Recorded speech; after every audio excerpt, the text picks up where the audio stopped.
Mari kita tundukkan kepala kita berdoa. Tuhan Allah Bapa yang ada di surga, kembali kami mengucap syukur kehadirat-Mu ya Bapa. Atas kasih-Mu Bapa kami boleh berkumpul di sini kembali untuk mendengar firman-Mu Tuhan. Bapa, sebelum kami mendengar firman-Mu, Kau ampuni segala dosa dan kesalahan kami ya Tuhan. Engkau sucikan, kuduskan kami Bapa. Terlebih layak kami boleh bersatu dengan tubuh dan darah-Mu. Tuhan, kami satukan hati berdoa buat Bapa Gembala kami ya Bapa. Engkau penuhi dengan urapan dan kuasa-Mu Tuhan. Dan Kau berikan kekuatan dan kesehatan yang baru Bapa. Untuk boleh menyampaikan firman-Mu buat kami semua yang hadir pagi ini. Terima kasih Tuhan Yesus. Kami mau sambut firman-Mu hanya di dalam nama Tuhan Yesus Kristus. Tuhan dan Juru Selamat kami yang hidup. Kami sudah berdoa. Haleluya. Amin. Silakan duduk.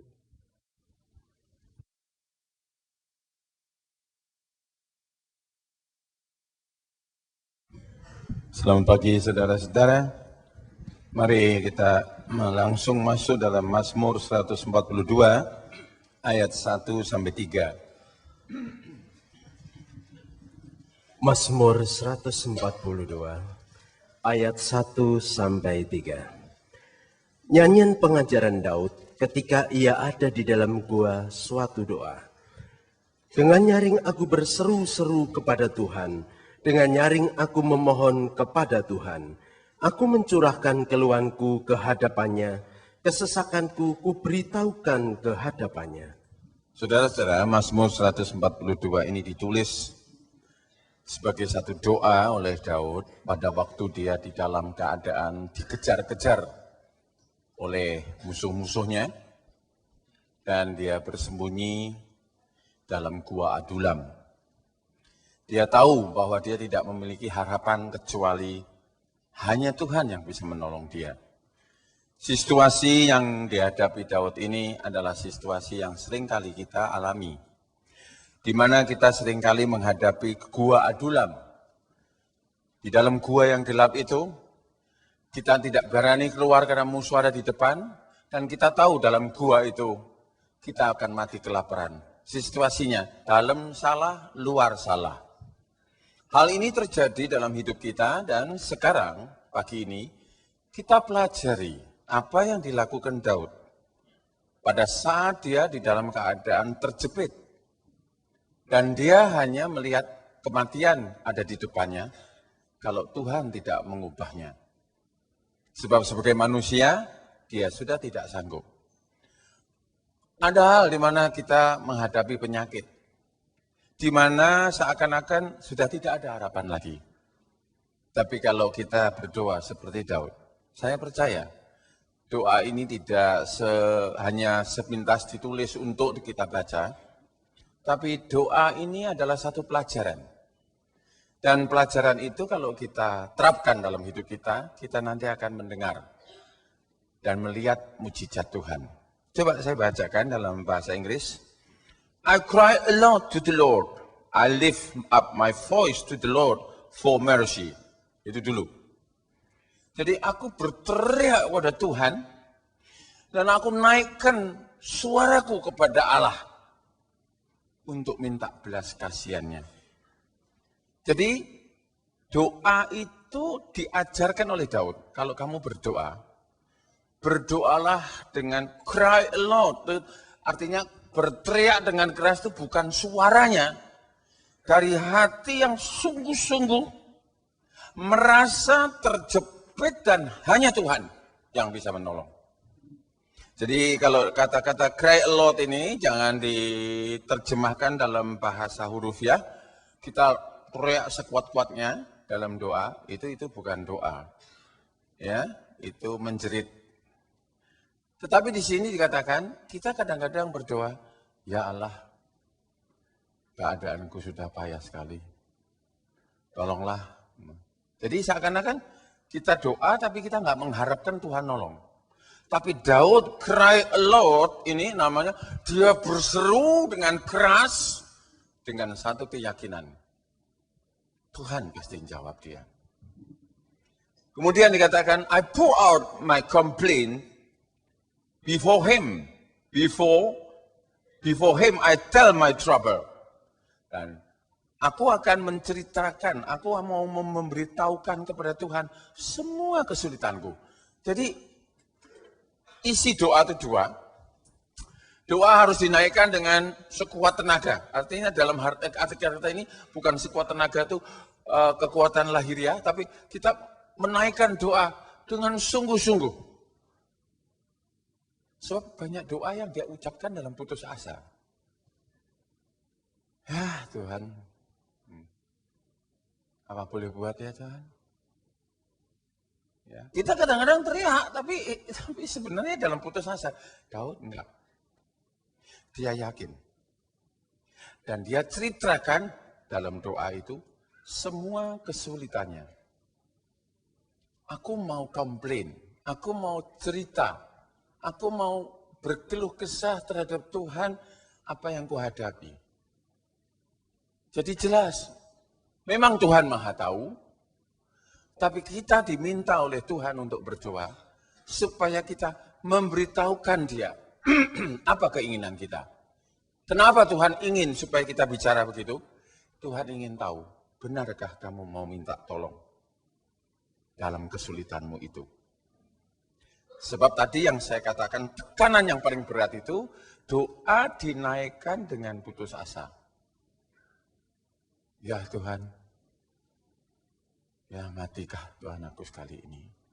Jadi seakan-akan sudah tidak doa lagi sama Tuhan ya, cuma nyerah. Gitu. Memang ada ayat yang mengatakan, serahkanlah segala khawatirmu pada Allah, maka Allah akan bertindak. Serahkan khawatirmu itu artinya, kamu serahkan ya, kamu nggak khawatir lagi, kamu nggak putus asa lagi, kamu nggak merasa takut lagi, karena semua sudah kamu serahkan ke dalam tangan Tuhan. Inilah doa yang luar biasa, yang dimana Daud ajarkan kepada kita pagi hari ini. Kita teruskan. 1 Samuel 30 ayat 1-4. 1 Samuel 30 ayat 1 sampai yang keempat. Ketika Daud serta orangnya sampai ke Siklag pada hari yang ketiga, maka orang Amalek telah menyerbu tanah Negeb dan Siklag. Siklag telah dikalahkan oleh mereka dan dibakar habis. Perempuan-perempuan dan semua orang yang ada di sana, tua dan muda, telah ditawan mereka. Dengan tidak membunuh seorang pun, mereka menggiring sekaliannya, kemudian meneruskan perjalanannya. Ketika Daud dan orang-orangnya sampai ke kota itu, tampaklah kota itu terbakar habis, dan istri mereka serta anak mereka yang laki-laki dan perempuan telah ditawan. Lalu menangislah Daud dan rakyat yang bersama-sama dengan dia itu dengan nyaring, sampai mereka tidak kuat lagi menangis. Saudara-saudara, kalau ada seorang laki-laki seperti Daud nangis, itu bukan sekedar tangisan. Itu adalah satu hal di mana dia menghadapi satu kejadian di mana kota Siklag rata, habis. Hancur dan semua orang ditawan oleh musuh. Saking tidak ngertinya Daud dan rakyatnya, apa yang harus diperbuatnya? Hanya satu, dia nangis. Nah ini juga seperti apa yang dialami di Adulam, apa yang dialami di Siklag. Cuma kalau di Adulam, Daud terjepit, keluar nggak bisa. Meskipun nanti satu persatu panglimanya menyusul dia di Adulam dan menjadi satu pasukan yang kuat. Tapi di Siklag ini, saat itu musuh sudah membawa istrinya. Semua harta bendanya, semua tanah sudah diratakan di Siklag, tidak ada rumah lagi. Apa yang dilakukan Daud? Dia menangis. Tetapi, saudara-saudara, mari kita belajar dari Daud. Nangis itu bukan jawaban. Nangis itu bukan hal yang dapat membebaskan kita dari masalah. Kita bisa nangis karena keadaan, tapi jangan diterus-teruskan nangisnya. Saya mengatakan kepada saudara umpamanya, saudara kehilangan sesuatu, saudara bisa bersedih. Tapi bersedih saja itu tidak akan mengembalikan barang itu. Nah, apa yang dilakukan Daud selanjutnya? Mari kita lihat dalam 1 Samuel 30 ayat 7-10. 1 Samuel 30 ayat 7 sampai 10. Lalu Daud memberi perintah kepada Imam Abiatar bin Ahimelek, bawalah efod itu kepadaku. Maka Abiatar membawa efod itu kepada Daud. Kemudian bertanyalah Daud kepada Tuhan, katanya, haruskah aku mengejar gerombolan itu? Akan dapatkah mereka kususul? Dan ia berfirman kepadanya, kejarlah, sebab sesungguhnya engkau akan dapat menyusul mereka dan melepaskan para tawanan. Lalu pergilah Daud beserta ke-600 orang yang bersama-sama dengan dia, dan sampailah mereka ke sungai Besor. Sementara orang-orang yang mau tinggal di belakang berhenti di sana, maka Daud melanjutkan pengejaran itu beserta 400 orang. 200 orang yang terlalu lelah untuk menyeberangi sungai Beor itu berhenti di sana. Saudara, tindakannya Daud ini adalah dia minta supaya Imam Abiatar mengambil efod. Dalam bahasa perjanjian baru, efod adalah Alkitab. Saya terjemahkan dengan mudah saja teologianya, supaya tidak berlarut-larut, sebab nanti kalau kita belajar efod, kita belajar pakaian imam. Nah, kemudian kita menjadi ke samping, jadi enggak tujuannya bukan khotbah doa ini. Saya bilang efod itu adalah Alkitab dalam perjanjian baru. Nah, Daud minta pada imam itu pendeta, dan Daud bertanya, ya Allah, ya Tuhan, apa yang harus aku perbuat? Bisakah aku mengalahkan musuh-musuhku? Dia tidak bertindak sebelum dia tanya Tuhan. 1. 2, dia berhenti menangis karena dia tahu tangisan tidak ada artinya. 3, dia akan lakukan seperti apa yang dia tanyakan kalau Tuhan memberikan jawaban. Akhirnya kita lihat Tuhan menjawab, kejarlah, susul, dan kamu akan dapat mengambil kembali semua hartamu. Dan dikerjakan oleh Daud. Ada pasukan yang terlalu lelah, ada pasukan yang terus. Ini berarti bahwa dalam pasukan Daud itu ada yang putus asa, udah di sebelah Besor, sungai Besor, udah nggak mampu, udah deh, gue nyerah dah, istri gue mati ya biarin dah, udah. Tapi ada yang 400 di bawah pimpinan Daud, dia nggak peduli. Tuhan ngomong, kita bertindak. Tuhan janji, kita terima janji Tuhan. Itulah yang sebenarnya harus dilakukan oleh kita semua. Nah, ini kita harus belajar. Ini sebenarnya khotbah ini sudah lama saya karang, 6 bulan yang lalu, belum saya khotbahkan. Jadi ini saya ambil 6 bulan yang lalu aja khotbahnya. Ya, masih tumpukan tuh khotbah saya banyaknya. Dan saya ambilin satu-satu supaya yang lama-lama juga bisa saya khotbahkan. Nah, ini di situ kita lihat. Jangan putus asa. Dikejar, bertindak, jangan diam, tapi bertindak oleh kuasa dan petunjuk Tuhan. 1 Samuel 30 ayat 18 sampai 20. 1 Samuel 30 ayat 18 sampai 20. Daud melepaskan semua apa yang dirampas oleh orang Amalek itu. Juga kedua istrinya dapat dilepaskan Daud. Tidak ada yang hilang pada mereka. Dari hal yang kecil sampai hal yang besar. Sampai anak laki-laki dan anak perempuan. Dan dari jarahan sampai segala sesuatu yang telah dirampas mereka. Semuanya itu dibawa Daud kembali. Daud mengambil segala kambing domba dan lembu. Semuanya itu digiring mereka di hadapannya. Serta berkata, inilah jarahan Daud. Saudara-saudara, kita lihat kata yang paling enak dalam bahasa Inggris, David recover all. Daud dapat mengambil kembali semua yang hilang. Kalau kita nggak putus asa, kalau kita mempunyai iman, sekalipun kita kehilangan, apapun yang harusnya sudah hilang, kalau kita percaya pada Allah, Tuhan akan mengembalikan. David recover all. All. Kata all itu semua. Bahkan Daud membawa jarahan. Ditambah. Karena itu kita mengalami sekarang masa di mana kita hadapi masa krisis ekonomi. Kita menghadapi masa di mana sulit. Tapi kita tidak boleh termenung. Kita tidak boleh putus asa. Kita tidak boleh menyerah. Kita tetap mempunyai masa depan yang indah. Sebab anak Tuhan itu selalu dibela oleh Tuhan. Kalau dia percaya kepada Tuhan. Buat apa Tuhan mati kalau Tuhan tidak membela kita? Kematiannya dia itu bukan karena dosanya. Kematiannya dia itu adalah karena kita. Supaya kita mendapatkan kelepasan dari dia. Jadi arti perjamuan suci ini besar.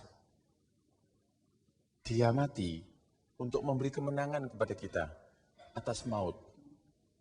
Dan kalau dia sudah mulai memberikan kemenangan kita atas maut, masakan dalam hidup ini kita tidak diberikan kemenangan. Sebab Allah selalu memberi tanda kepada kita. Ini loh tandanya kamu anak Allah. Tapi Tuhan tidak mengatakan, oh kamu tidak akan sakit. Oh kamu tidak akan kehilangan barang. Oh kamu tidak akan rugi. Oh kamu akan tidak ditipu. Enggak. Panas terik itu akan menimpa semua orang. Orang beriman, orang tidak beriman. Tapi satu hal, sejak dikeluarkannya bangsa Israel dari Mesir, sejak kita jadi Kristen, hidup kita dituntun oleh tiang api dan tiang awan. Dalam keadaan dingin, api memanaskan kita. Dalam keadaan panas, tiang awan menaungi kita. Karena kita tahu, kita berjalan di gurun yang luar biasa ganasnya. Selama kita hidup dalam dunia, kita nggak bisa menghindarkan keganasan dunia. Serbia, Kosovo, mana saja terjadi. Jangan kita pesimis dengan keadaan di Indonesia. Memang semua bisa terjadi, di mana-mana terjadi. Tapi orang yang percaya dilindungi Tuhan. Nah sekarang, saya akan teruskan katanya Daud, berserulah kepada Tuhan untuk meminta belas kasihan. Ya, lift up your voice. Saya ganti my voice. Lift up your voice to the Lord for mercy. Hakim-Hakim 3 ayat 9 sampai 11. Hakim-Hakim 3 ayat 9 sampai 11. Hakim-Hakim 3 ayat 9 sampai 11. Lalu berserulah orang Israel kepada Tuhan. Maka Tuhan membangkitkan seorang penyelamat bagi orang Israel, yakni Otniel, anak Kemas, adik Kaleb. Roh Tuhan menghinggapi dia, dan ia menghakimi orang Israel. Ia maju berperang, lalu Tuhan menyerahkan Kushan Riastaim, Raja Aram, ke dalam tangannya, sehingga ia mengalahkan Kuras Riataim. Lalu amanlah negeri itu 40 tahun lamanya. Kemudian matilah Otniel, anak Kenas. Di dalam hakim-hakim ini kita catat bahwa di dalam hakim-hakim ini terjadi kekacauan. Latar belakang buku ini saya ceritakan. Adanya buku ini dikatakan kitab hakim-hakim. Karena dulunya orang Israel itu ya diperintah oleh hakim. Dan di situ orang Israel berbuat semau-mau gue.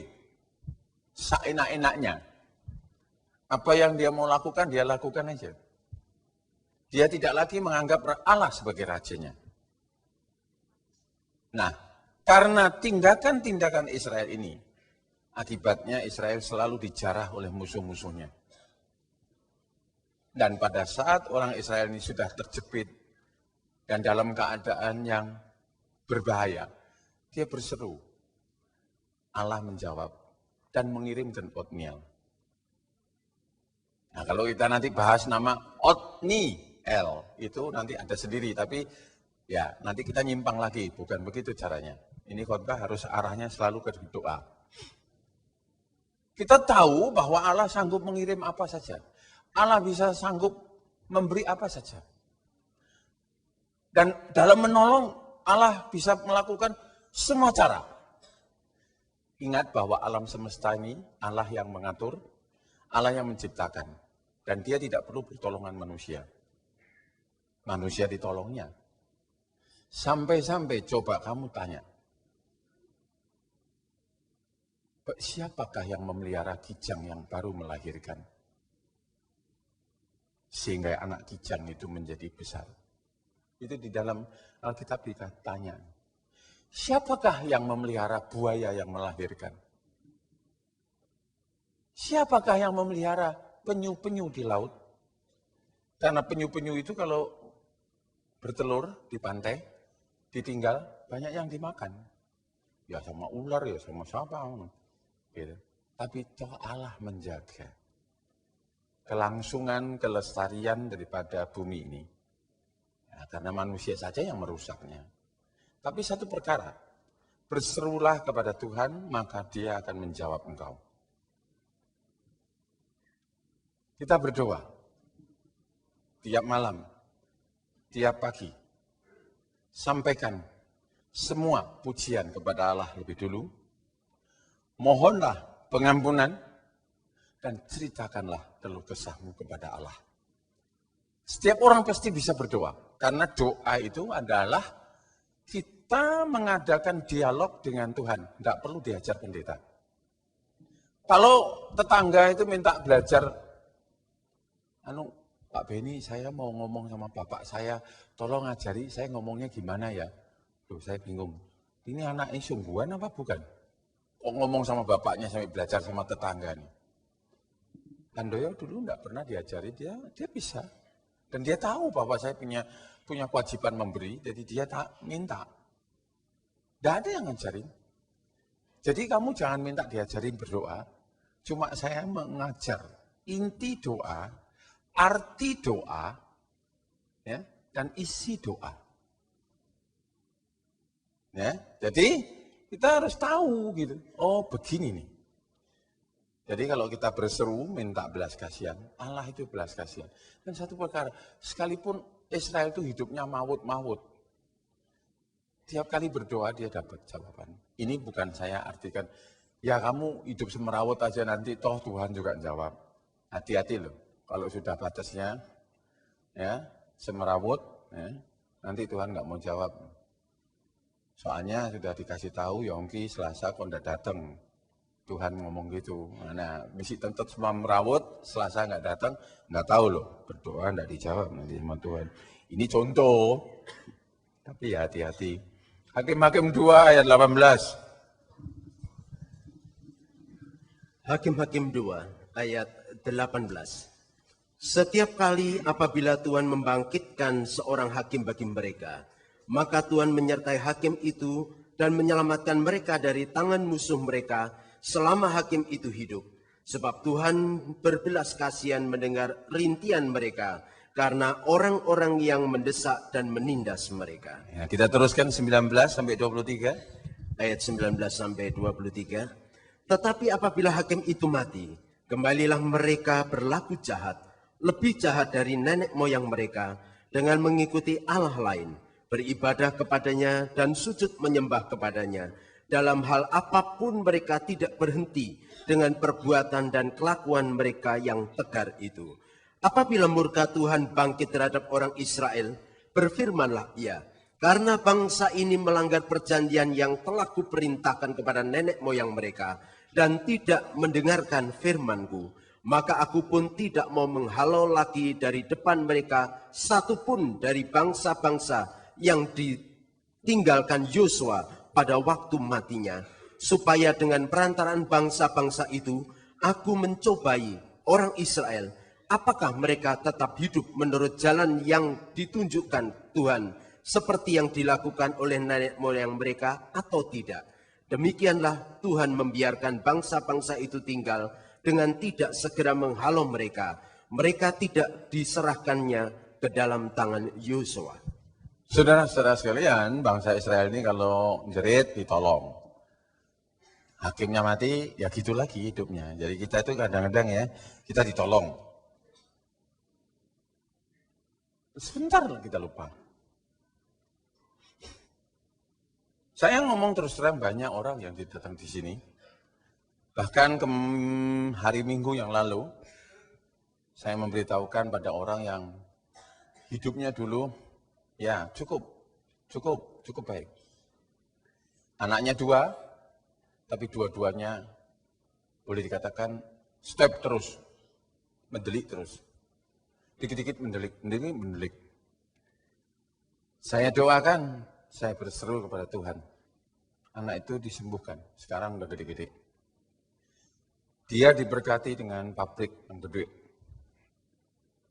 Tapi cintanya kepada Tuhan, saya nggak lihat. Saya beri warning, peringatan, saya jarang. Saya nggak mau dituduh bahwa saya memperingatkan orang kaya supaya dia cinta Tuhan, artinya bawa perpuluhan. Enggak. Cuma saya peringatkan, siapa melupakan Tuhan, dia akan dilupakan Tuhan. Dan kalau kamu mau berhitung sama Tuhan, celaka kamu. Ada anak Tuhan perlu kadang-kadang didorong untuk memberi persembahan. Saya tidak takut untuk ngomong gitu kalau memang Tuhan yang bicara. Sebab apa? Kadang-kadang kita punya perhitungan. Seakan-akan kita tuh pinter dagang, Tuhan pun ya kalau bisa diajak pakai main sipong. Ini gua ngasihin nanti untungnya berapa sama Tuhan. Ya ini gua untung biarin aja, pendeta atau enggak tahu gua untung. Nah nanti dia rugi baru bingung. Wah ini kok rugi nih, wah ini mungkin saya salah nih sama Tuhan. Baru ngasih. Loh apa perlu Tuhan tuh mesti membiarkan musuh. Dalam kata mencobai, Allah mencobai itu salah. Allah mengajar. Kata mencoba ini bukan ujian, tapi kata mencoba ini adalah mengajar bangsa Israel. Supaya ngerti salahnya. Saya peringatkan kepada kamu semua, kamu gak perlu diajar, dipukul. Jadilah dewasa rohani. Kalau kamu berani minta kepada Tuhan, kamu harus selalu ingat apa yang dikerjakan Allah kepada kamu. Orang menuduh saya katanya pendeta yang pandai bujuk orang untuk memberi perpuluhan sampai jemaatnya memberi. Saya nggak bujuk, saya memberitakan kebenaran firman. Dan nyatanya orang yang nggak berhitung, itu diberkati Tuhan. Kamu boleh berhitung sama dunia. Ya ini kebanyakan orang-orang yang dagang, jelimet. 1 sen, 1 sen. Ya, contohnya umpamanya keluar duit gitu. Kalau bisa ya keluar 1 juta ya. Dapat nikmati 1 juta 100 gitu. Jadi selalu mau mintanya untung terus gitu. Orang kan nggak bisa begitu. Kalau kamu mau untung terus ya Tuhan bilang kalau gue mau untung terus ya gue diem aja. Nggak peduli.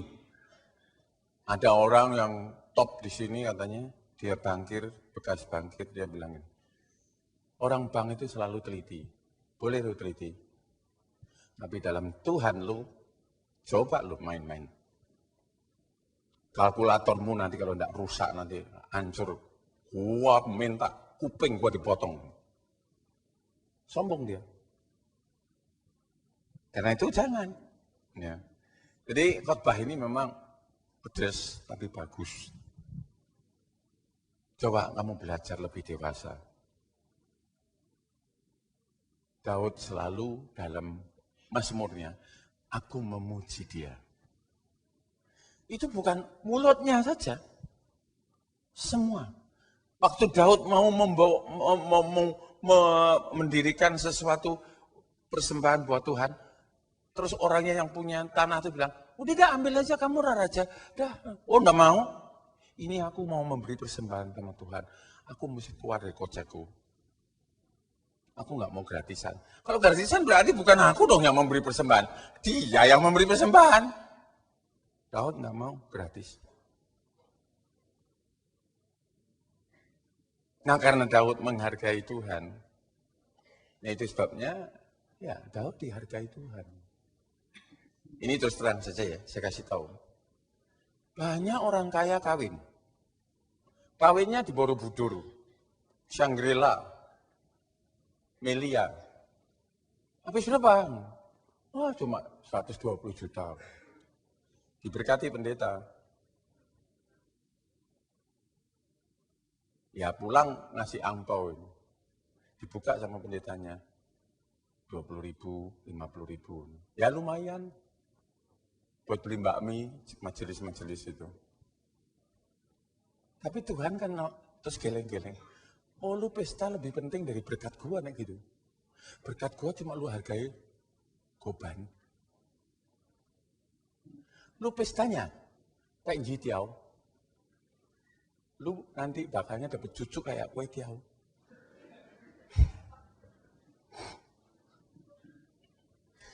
Jadi saya ngomong terus terang aja, ngomong terus terang.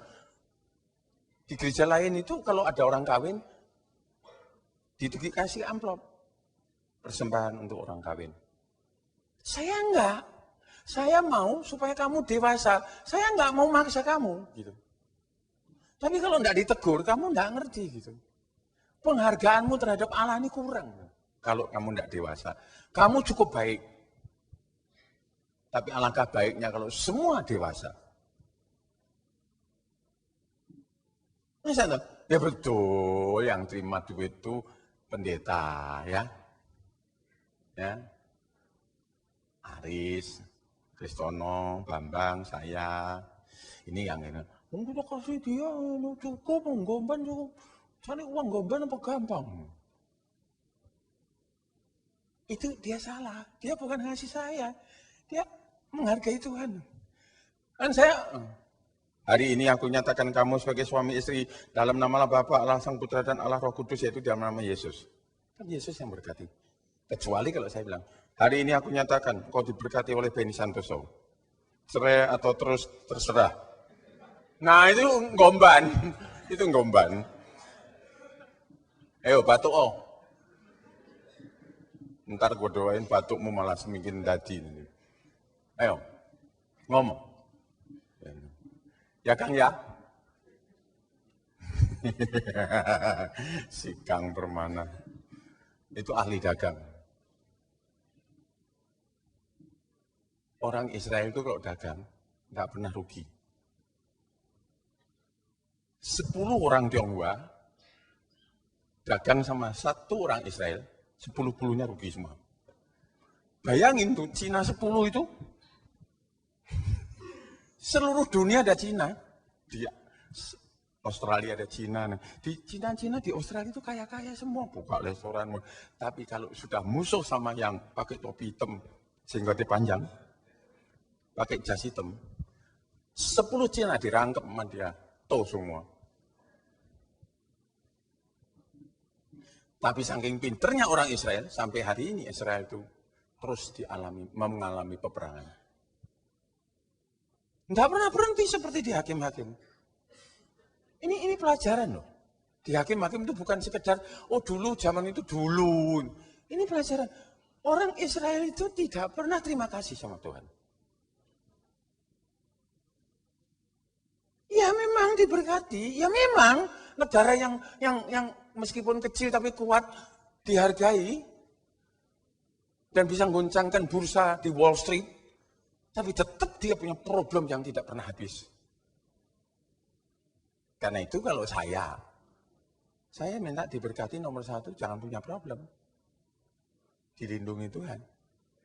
Dan saya tidak mau pinter-pinteran. Gitu. Kalau mau jadi Kristen, bu pinter-pinteran. Seperti yang saya bilang, naik beca bayarnya 50. Digenjot keras, mau masuk solokan. Mang, hati-hati, Mang. Hati-hati, Mang. Pelan-pelan asal selamat. Wong 50 aja kok minta selamat. Masuk selokan ya biarin. Nah itu tukang beca. Nah itu Tuhan, lihat lu geleng-geleng. Kalau kamu hitungan. Dan orang itu kalau belajar hitungan sama Tuhan, salah. Israel itu salah. Soalnya matematikanya Tuhan itu gini. berilah maka kamu akan diberi. Seperti sukat yang ditekan-tekan. Jadi kalau lu memberi itu kira-kira setengah aja. Tuhan balasnya sampai dinet-net. Coro Jawa dinet-net sampai ditekan. Aris kan sering ditekan-tekan, makanya tidak bisa naik. Ngomongin ditekan ya. Makanya Pak pendek terus itu kan ditekan-tekan dia. Nggak tahu sama istrinya, nggak tahu sama ya, jadi kita tahu bahwa inilah matematika Tuhan. Ya. Sebab saya lihat, justru kadang-kadang kita lihat tuh Kristen menengah ke bawah itu jujur sama Tuhan. Kristen orang kaya itu kadang-kadang loh, enggak semua, enggak jujur. Enggak ada berani pendeta ngomong gini. Ngeritik orang kaya itu enggak berani, tabu, enggak pendeta. Awas lo ya, ngeritik orang kaya. Wah enggak kasih kalian, enggak apa-apa, enggak ada urusan aku. Gue dulu melarat, gue dulu cuma punya 5 anggota, gue makan kok. Gue nggak peduli, sampai sekarang gue nggak peduli siapapun. Nah, itu saya bicara itu sebagai seorang nabi. Saya bilang, saya bicara sebagai seorang nabi. Tadi saya baru saja doa untuk Sydney. Bentar lagi saya doa untuk Melbourne. Mereka mengalami perjamuan suci sekarang. Di sana sekarang jam 10:30. Mereka udah kumpul tadi, ya saya doakan. Saya bilang, sewa hotel. Gak peduli berapa.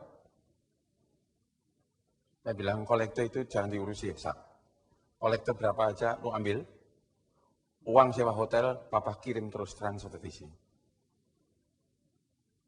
Saya berani. Saya nggak mau Tuhan tuh ditaruh di tempat yang sembarangan. Nggak mau. Dan sebenarnya, ya tadi saya sudah bilang sama istri saya itu mau rencana ke Australia. Jadi jangan jemaat beritanya sudah Pak Beni minggu depan ke Australia. Salah itu, ya. Pak Beni baru punya rencana ke Australia. Ya, ini omong bohong-bohongan nih. Pak Cip ini dengar khotbah saya keracunan es puter di Bandung. Cerita temennya. Terus saya bilang ada berita duka cita, Alfian yang ikut ke Bandung mati. Kiranya Pak Cipto makan keracunan mati. Padahal Alfian itu main golf, sakit jantung, jadi sudah pulang dari Bandung, enggak ada konteksnya, enggak ada ini. Nah ini kadang-kadang berita saya itu kadang-kadang disalahkan, nyambungnya salah itu. Terus itu temannya Pak Cip itu telepon, kenapa Pak ya? KKR kok ada yang mati? Enggak tuh. KKR hidup semua loh. Katanya Pak Cip pulang dari keracunan, Pak Beni ya keracunan? Iya. Berak-berak 8 kali, ada yang 16 kali, hadi. Tapi semua sembuh, enggak apa-apa. Nah yang mati itu siapa? Itu yang turut ke Bandung seminggu kemudian, dia punya penyempitan jantung. Tapi orang yang punya penyempitan jantung ini enggak kira-kira main golf 1 hari. Nah karena kecapean, begitu mukul, jret, bola melayang, dia turut melayang. Nah itu ceritanya gitu nyambungnya. Ya, ini enggak apa-apa loh Cip ya, cuma ngomong aja. Jadi memang kadang-kadang kita itu Kang Permana aja kalau ngabarkan orang juga salah kok ya. Ya. Aku mencurahkan keluhanku kepadanya. Mazmur 62 ayat 8 sampai 9. Mazmur 62 ayat 8 sampai 9. Pada Allah ada keselamatanku dan kemuliaanku. Gunung batu kekuatanku, tempat perlindunganku ialah Allah. Percayalah kepadanya setiap waktu, hai umat. Curahkanlah isi hatimu di hadapannya. Allah ialah tempat perlindungan kita, Selah. Di Allah ada keselamatan. Dia adalah gunung batuku, ya Yesus itu. Di mana aku bisa berlindung. Karena itu percayalah kepadanya setiap waktu, hai umat, dan curahkanlah isi hatimu di hadapannya. Allah ialah tempat perlindungan. Pour your heart. Curahkan isi hatimu. Ya, jadi saya minta anak-anak muda mau pengen punya jodoh, curahkan isi hatimu kepada Allah. Tuhan, saya pengen jodoh. Tidak usah malu sama Tuhan, mau ngomong sendiri kan di kamar. Jangan nanti disetrat loh. Tuhan, aku minta kawin. Gitu. Terus ditanggap sip. Ya, itu salah. Jadi kalau momennya ini di rumah kita ngomong. Kita lalu bicara sama dia. Isi hatimu, curahkan. Dan jangan bohong. Begini loh Tuhan, adapun saya patah sama pacar saya itu salah gini. Nggak usah bohong. Tuhan tahu. Kenapa Tuhan tahu kok kamu harus ngomong? Tuhan mau tahu, benar nggak kamu itu berdoa, minta itu? Tuhan mau tahu isi hatimu. Nah itu curahkan isi hatimu. Tuhan, aku tidak diperlakukan adil oleh bosku. Tuhan, aku tidak diperlakukan benar oleh temanku. Tolonglah Tuhan, kalau aku berjalan salah, tunjukkan jalanku. Tuhan pasti menjawab. Karena Daud memberikan garansi, Tuhan itu tempat perlindunganku. Jadi dia merasa secure, safe, selamat kalau berlindung pada Tuhan. Disitulah dia nanti mendapatkan jawaban semuanya. Kita kadang-kadang lebih banyak cerita sama teman, ya, apalagi ibu-ibu yang suka nganterkan sekolah. Anaknya sekolah, ibunya juga sekolah. Sekolah apa? Gosip. Betul gitu ya? Istrinya Kang itu. Betul nggak kalau di sekolahan itu ibu-ibu sering bikin gosip? Nah, enggak jawab gue parani situ. Betul nggak? Hah? Sini. Sini. Kalau di sekolahan tuh ibu-ibu nganterkan anak itu sering gosip nggak? Iya. Manja dia, gue mesti datang sini. Lu kira gue nggak tahu? Lambok sudah nganterin anak-anak, kalau sudah bawa Bible, baca, atau nyingkir sebentar, doa. Enggak, gosipnya enggak. Nanti saya gosipnya balik sendiri ke dirinya sendiri, dia terus bilang, gosipnya gini, si Anu tuh gini. Nah itu berita mumpung balik mati dia. Si Anu tuh gini, masa? Lu dia sendiri dia yang ngomong, sudah lama itu muter, dia lupa, masa? Wah, terus dia cerita lagi. Itu saking goblok ya orang itu. Nah, nemen dah. Kalau ini diperingatkan mesti tidak ngerti, saya nggak tahu dah.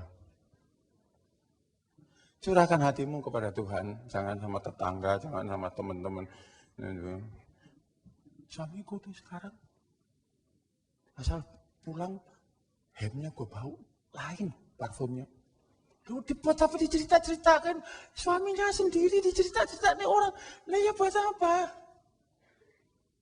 2 minggu lagi hamil. Malu-maluin kan? Ketawa lu. Bisa ketawa lu sekarang lu. Ya. Bener juga katanya dia. Hati-hati Kang lu dibicarain istri lu. Enggak, ini cuma contoh, lu nanti jangan marah. Mazmur 57 ayat 2-4. Mazmur 57 ayat 2-4. Kasihanilah aku, ya Allah, kasihanilah aku, sebab kepadamulah jiwaku berlindung. Dalam naungan sayapmu aku akan berlindung, sampai berlalu penghancuran itu. Aku berseru kepada Allah yang maha tinggi, kepada Allah yang menyelesaikannya bagiku. Kiranya ia mengirim utusan dari surga dan menyelamatkan aku, mencela orang-orang yang menginjak-injak aku. Selah. Kiranya Allah mengirim kasih setia dan kebenarannya. Kasihanilah aku ya Allah, kasihanilah aku. Ini doa ini harus begini. Yang ngomong doa ya gitu. Kasihanilah ya Allah. Ya. Yongki dulu sebelumnya dengar firman ini, kalau doa lain. Nah, Tuhan, sound system belum saya bayar. Ini kreditnya ini belum selesai. Sepi lagi. Saya sudah doa. Kenapa dulu Tuhan izinkan saya beli mixer gede? Coba gitu kan saya tidak beli. Itu namanya bukan minta belas kasihan, nyela Tuhan. Itu Yongki dulu. Setelah dia piara jenggot, kayak Rabai Israel, lain dia, kasihanilah ya Allah. Jadi kalau kita doa itu minta belas kasihan, buat nyela Allah gitu. Kenapa kok gini? Kok gini? Kenapa saya kok dikasih sakit? Kenapa saya kok rugi? Enggak usah. Karena aku percaya Allah akan mengirim penyelamat bagiku. Selah. Selah itu artinya berhenti. Aku yakin kata. Apa yang aku doakan Tuhan dengar. Karena aku minta belas kasihan. Dan yang kedua belas kasihan itu artinya aku merendahkan diriku serendah-rendahnya di hadapan Allah.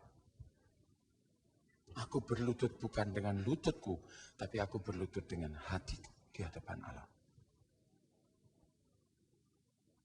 Allah kalau selus gini kot nih, wah ini anak baik. Malaikat, sembuhkan dia dalam namaku. Malaikat datang sembuh. Malaikat, Yongki mengeluh, cukur brengosnya dia. Tuhan bisa. Lu jangan kira kalau begini terus kayak Israel gitu. Hati-hati loh. Ya. Padahal Yongki itu janji-janji saya sendiri nek Selasa mau datang.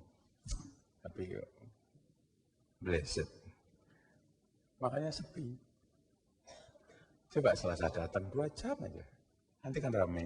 Itu jangan pakai hitungan loh ya, semua. Tapi begitu loh caranya. Saya kemarin lihat ada seorang anak rohani saya sejak Cideng Timur. Sejak Cideng Timur dia ikut saya. Saya bina, saya ajari firman Allah. Dia kawin, 0, enggak punya apa-apa. Dan mereka berdua bertekad, enggak mau dikasih orang tua. Sekarang mobilnya sudah BMW. Karena sampai hari ini, anak itu masih melayani jadi guru sekolah minggu.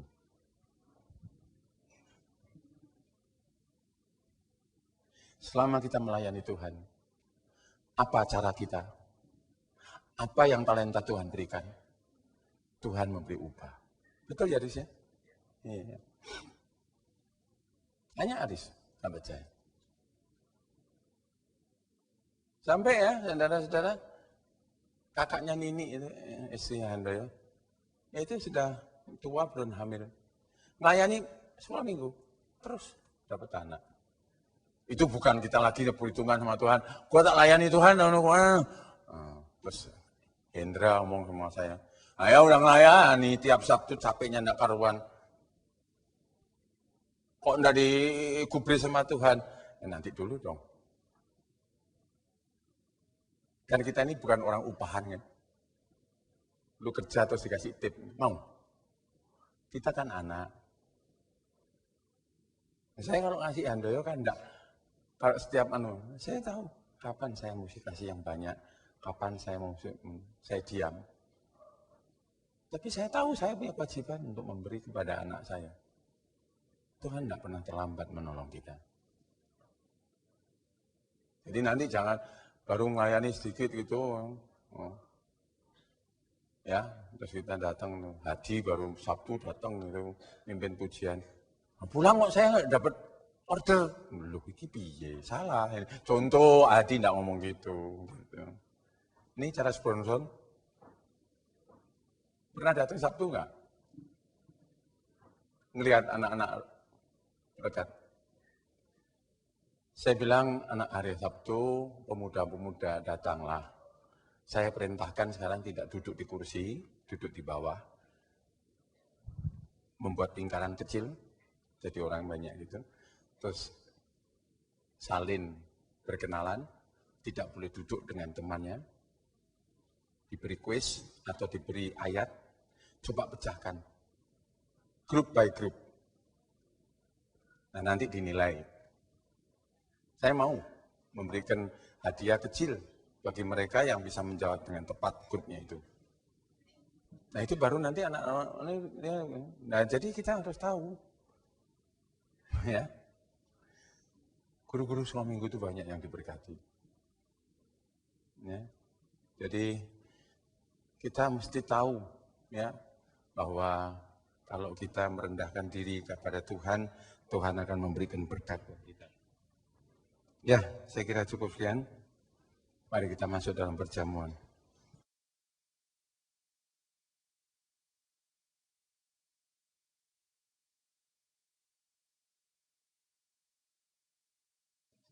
Allah kuasa lakukan semua perkara.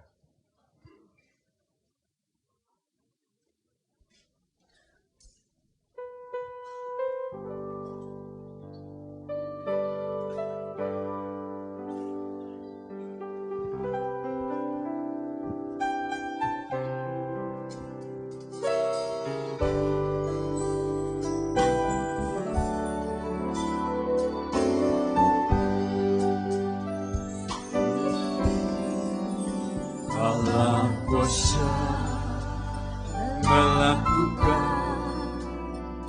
segala perkara. Allah Maha Kuasa,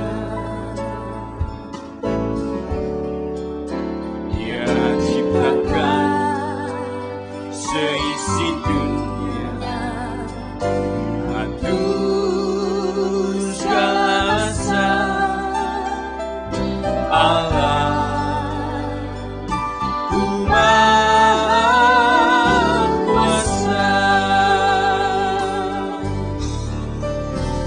Allah kuasa melakukan segala perkara.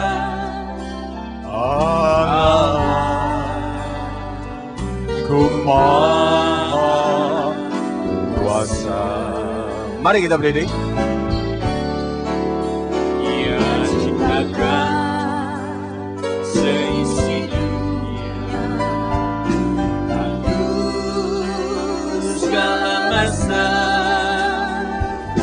Allah Maha Kuasa.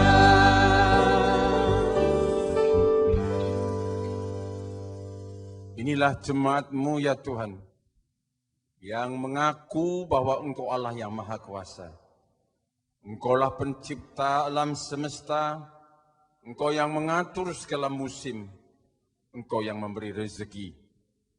Tuhan, mereka ingin satu hal, berkat persekutuan dalam firman dan Roh Kudus. Hal ini akan terjadi ya Tuhan, karena Engkau memberi perjamuan kepada kami pagi hari ini.